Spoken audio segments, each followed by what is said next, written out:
একদিকে সারা দেশে শিক্ষার্থীদের আন্দোলনের মুখে রয়েছে শিক্ষামন্ত্রী আনম এহসানুল হক মিলন। বিভিন্ন স্থানে তার পদত্যাগের দাবিতে বিক্ষোভ করছেন শিক্ষার্থীরা। এর মধ্যেই চলমান এইচএসসি ও সমমান পরীক্ষা নিয়ে গুরুত্বপূর্ণ কয়েকটি সিদ্ধান্তের ঘোষণা দিয়েছেন তিনি। বৈরী আবহাওয়ায় পরীক্ষা দিতে না পারাদের জন্য বিশেষ সুযোগ এবং পদার্থবিজ্ঞান প্রথম পত্রের ভুল দুটি প্রশ্নে পূর্ণ নম্বর দেওয়ার কথা জানিয়েছেন শিক্ষামন্ত্রী। জাতীয় সংসদে ৩০০ বিধিতে দেয়া এক বিবৃতিতে শিক্ষামন্ত্রী বলেন, প্রতিকূল আবহাওয়া কিংবা অনিবার্য কারণে যারা চলমান এসএসসি ও সমমান পরীক্ষায় কোনো বিষয়ে অংশ নিতে পারেননি তারা সংশ্লিষ্ট বিষয়ের পরীক্ষা দেওয়ার সুযোগ পাবেন। প্রতিকূল আবহাওয়া কিংবা সংশ্লিষ্ট অনিবার্য কারণে যারা চলমান এসএসসি ও সমমান পরীক্ষা 2026 এর কোনো বিষয়ে অংশগ্রহণ করতে পারেনি তারা চট্টগ্রাম শিক্ষা বোর্ডের ইতিমধ্যে স্থগিত হওয়া সংশ্লিষ্ট বিষয়ে অভিন্ন প্রশ্নপত্রে শিক্ষা মন্ত্রণালয় কর্তৃক নির্ধারিত একই তারিখে ওই সময়ে পরীক্ষা অংশগ্রহণ করতে পারবেন।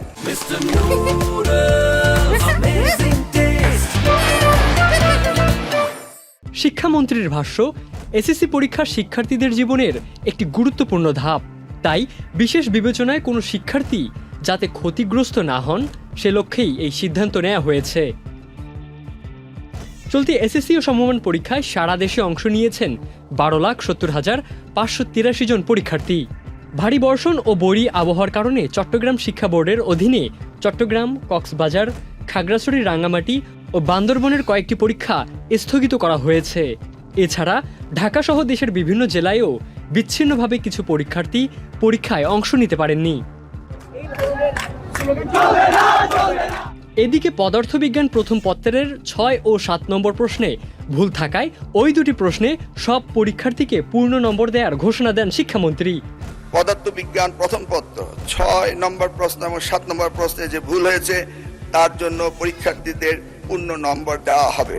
প্রশ্নপত্র প্রণয়নে দায়ী ব্যক্তিদের ইতিমধ্যে সাময়িক বরখাস্ত করা হয়েছে বলেও জানান তিনি। পদার্থবিজ্ঞান প্রথম পত্রে ভুল প্রশ্নপত্র প্রণয়নের দায়ী ব্যক্তিদের ইতিমধ্যেই সাময়িক বরখাস্ত করা হয়েছে। চলমান শিক্ষা কার্যক্রম, এসএসসি পরীক্ষা এবং বিভিন্ন সিদ্ধান্তকে কেন্দ্র করে দেশের বিভিন্ন স্থানে শিক্ষার্থীরা বিক্ষোভ করছেন। এসব কর্মসূচিতে শিক্ষামন্ত্রী আনম এহসানুল হক মিলনের পদত্যাগের দাবিও জানানো হচ্ছে। এমন পরিস্থিতিতেই পরীক্ষার্থীদের জন্য এই বিশেষ সুবিধার ঘোষণা এলো। ইবনে সাইদ অঙ্কুর, চ্যানেল আই।